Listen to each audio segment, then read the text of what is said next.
Sedert die werk van verlossing ontvou het, was daar 'n groep mense wat as eerstelinge geoffer is. Die merk van hierdie verloste mense is dat hulle geloof besit wat die lam kan volg waar hy ook al gaan. Maak nie saak hoeveel iemand na 'n Christen blyk nie, as hulle nie die geloof het om God se wil in hulle te volg nie, kan hulle nie die lam volg waar hy ook al gaan nie. Moenie na die woorde en rekords van die Bybel as blote letters kyk nie. Kom ons dink daaraan of ons net een ding volgens die Bybel beoefen en dit in werking stel. Ons geloof moet nie wees soos die kaf wat ligweg deur die wind wegvlieg nie. Ek glo dat ons oortuiging en versekering moet hê dat wanneer ons in hierdie waarheid glo tot die einde toe, die ewige hemel verseker aan ons gegee sal word. Abraham het nie net in God geglo nie, maar het ook gehoorsaam toe God gesê het: "Bring jou enigste seun Isak as 'n offer op 'n altaar."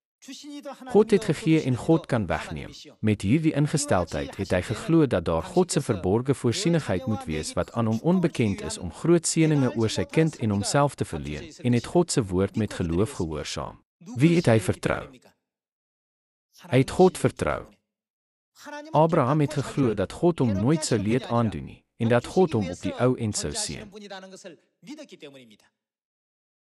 Abraham het vasgeglo dat God hom altyd sal beskerm, hom in elke opsig sal lei en hom sal seën in alles wat hy doen. Dit is hoe hy die geloof kon hê om die lam te volg waar hy ook al gaan. Dit was moontlik omdat hy vaste vertroue in God gehad het. Daarsonder kan aksies nie na vore kom nie. Geen aksies sou plaasvind nie. Jakobus hoofstuk 2. Kom ons kyk saam na vers 18.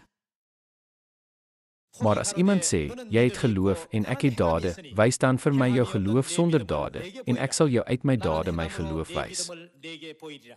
Glo jy dat God een is? Goed so, ook die demone glo dit, en hulle bewe. Wil jy weet, o nietige mens, dat geloof sonder dade nutteloos is? Is Abraham, ons vader, nie op grond van sy dade regverdig verklaar, omdat hy sy seun Isak op die altaar geplaas het nie? Kan jy sien dat die geloof meegewerk het met sy dade, en dat vanuit die dade die geloof volkome geword het?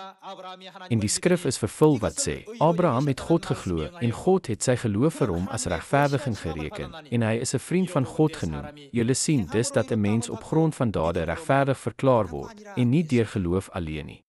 Selfs as jy geloof het, wat is die nut daarvan om net te dink sonder enige aksie? Niks kan met gedagtes alleen bereik word nie.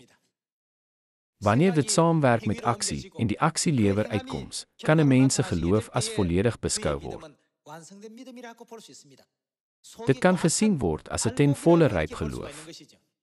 Want net soos die liggaam sonder asem dood is, so is die geloof sonder dade dood. Watter ander analogie kan meer gepas wees? As ons in God glo en versekering en bewyse gevind het dat dit is die ware waarheid,